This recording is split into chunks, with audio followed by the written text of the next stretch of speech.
بسم الله الرحمن الرحيم. هذا زميلنا الأخ ماجد الشاعري بيستعرض لكم الآن. عنده عرض بياكل جمر. أنت اصبر. هذه جمرة طاحت وعلى طول هذا لقمة.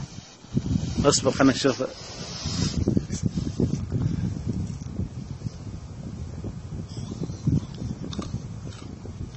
إله إلا الله إن شاء الله.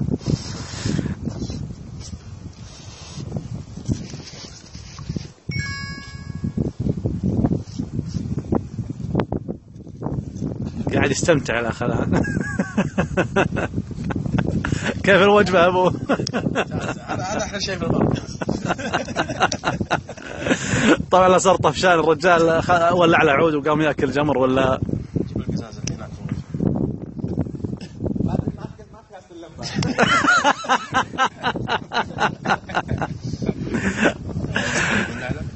لا ما في خبز واكل لمبة. يقول الطباخ قبل بس ما في خبز قام اكل اللمبه.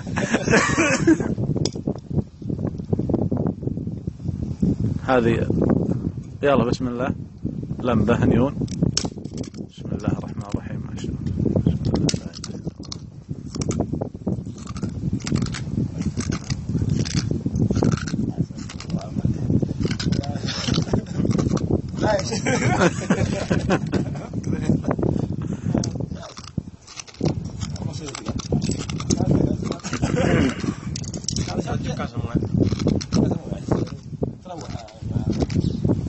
أنا أحب جازته.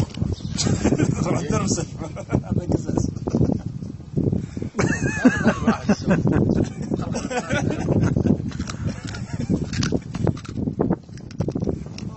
طبعا ما تتاثر بالنسبه لجروح او شيء بسبب القزاز هذا. ما شاء الله سبحان الله يا رب.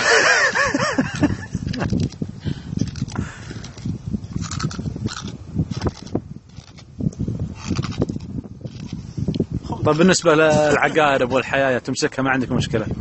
لا والله العقرب اللي طارف والسمين بس بعد يروح لكم ما عنده مشكلة. اي سبحان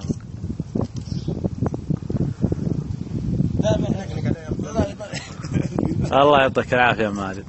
طبعا اخ ماجد في مركز المويلح في قطاع ظباء.